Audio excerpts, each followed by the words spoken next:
você que está chegando agora, se inscreva no canal, nos ajude a chegar à marca dos 1000 inscritos, compartilhe este conteúdo, deixe o seu comentário, é fundamental que você deixe seu comentário e deixe seu like ao final do vídeo. Bom, antes de começar o tema aqui, que será da diferença entre teologia e teodiceia, isso para quê? Para a gente começar a entender como que a teodiceia lida com esses argumentos, qual é a metodologia, né, da teodiceia. Bom, mas eu quero dizer antes que no momento dessa gravação, a votação que eu coloquei no canal estava 50-50, sobre qual estilo que vocês preferem de vídeo, se é vídeo, né, imagens com áudio ou vídeo mesmo, eu falando com alguns textos. Como estava 50-50, eu estou gravando esse vídeo nesse formato, mas no próximo poderá ser que mude, tá? Então vamos ao tema da diferença entre teologia e teodiceia. A primeira diz respeito a dois termos, né? São os termos logia, que quer dizer estudo, é um termo grego, logia, e nós pronunciamos logia, que vem do termo, é oriundo do termo logos também, que quer dizer estudo, logos quer dizer estudo, razão, discurso, tá?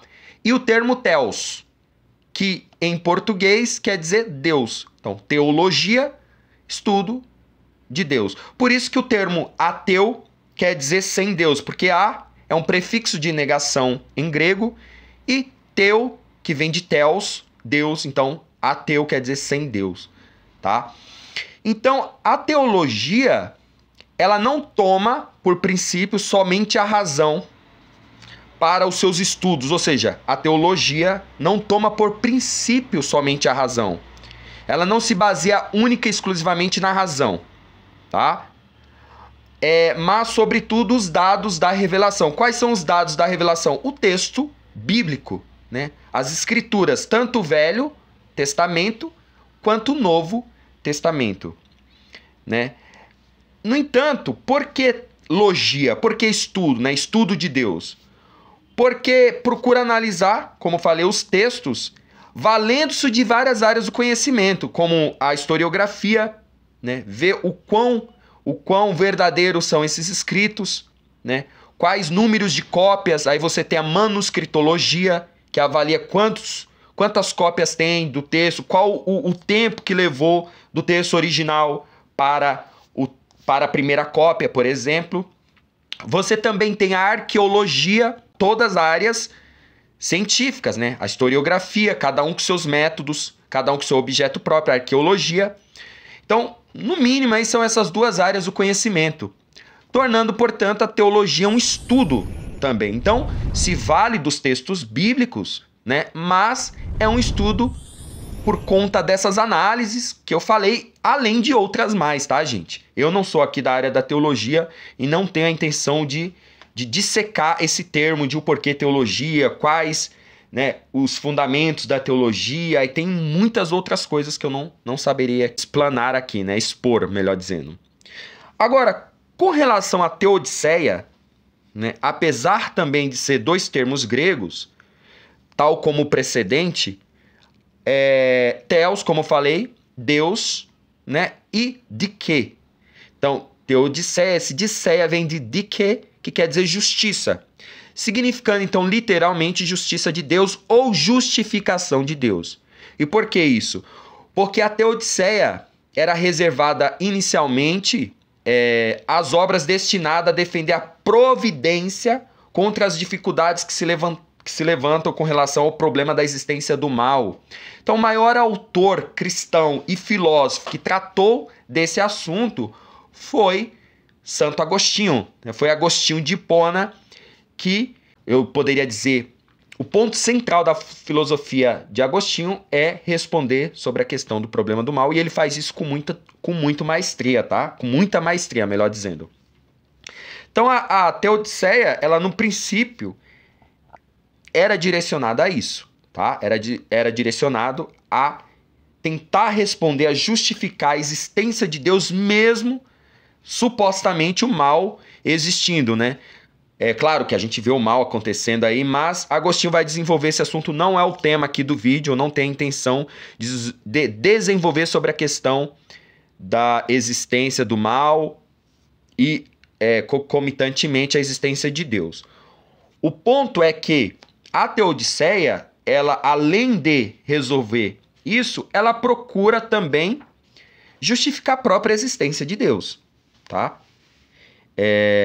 Portanto, significa dizer que é uma ciência baseada na razão, ou seja, nos argumentos, que muitas das vezes procura provar a existência de Deus, primeiramente indo do efeito para a causa, ou seja, se para todo efeito há uma causa, e se nós vemos efeitos, nós vamos, através desses efeitos, chegar em uma causa. Qual causa é essa? Portanto, ela quer dizer que ela não recorre senão às luzes da razão natural. Nesse sentido, pode-se afirmar que a Teodiceia, demonstrando a existência de Deus, fornece à fé a primeira de suas bases racionais. Veja só. Então, falando agora um pouco sobre o método da Teodiceia. Qual método que ela usa? Uma vez que Deus não é acessível aos sentidos, por isso a Teodiceia não pode ser uma ciência propriamente experimental, ou seja, não é uma ciência empírica. Ela não é propriamente empírica, tá? E empírico vem de empiria, que quer dizer experiência. Ela é, por excelência, uma ciência que foi muito chamada de uma ciência metafísica. Por quê? Porque busca entender o suprassensível. E o suprassensível é aquele que não pode ser acessado pelos sentidos. Na proporção em que seu objeto ultrapassa absolutamente, né, a experiência sensível. E deverá, por conseguinte, usar um método racional. Então, a Teodiceia se utiliza do método racional. Mas como Deus só pode ser conhecido por nós através dos efeitos, como eu falei, né? Ou seja, os efeitos do seu poder, do poder de Deus, a Teodiceia deverá partir da observação dos fatos para ir até Deus, né? Razão suprema destes fatos. A Teodiceia também tem uma divisão, né? Podemos, então, levantar a respeito de Deus 3 tipos de questões. Perguntar-nos se ele existe, esse é o primeiro ponto. Qual é a sua natureza e quais são os seus atributos. E o ponto que eu estou tratando aqui tem a ver com o assunto que eu tratarei posteriormente. Eu vou apresentar alguns atributos de Deus. Então a Odisseia tem esse papel de apresentar... A Teodiceia... Se eu falei Odisseia outras vezes, gente, me perdoem. A Teodiceia tem esse papel de apresentar também os atributos divinos. Como, por exemplo, o fato de Deus ser simples. Tomás de Aquino fala isso. Eu vou apresentar aqui o argumento. O fato de Deus ser uno, que é diferente de ser um. A gente sabe da trindade. Então, Deus não é um. Deus é uno. São 3 que são uno. Mas isso vai ser explicado melhor com o argumento de Tomás de Aquino, tá, gente?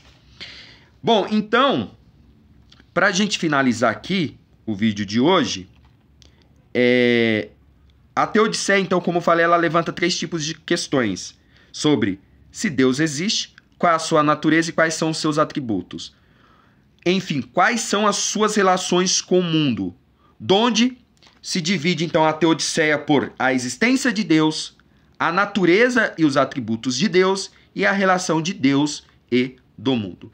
Então, Teodiceia é totalmente diferente de teologia, que se vale dos textos, né, da revelação. Ok, pessoal? Então, espero que você tenha gostado deste vídeo. O próximo vídeo eu vou apresentar os atributos para você entender o argumento da primeira via de Tomás de Aquino, tá? E vou apresentar a primeira via. E depois do terceiro vídeo, aí vou começar a apresentar alguns atributos de Deus, como o fato de ele ser simples, né? E o fato de ele ser uno também, segundo Tomás de Aquino. Ok? Então, até a próxima.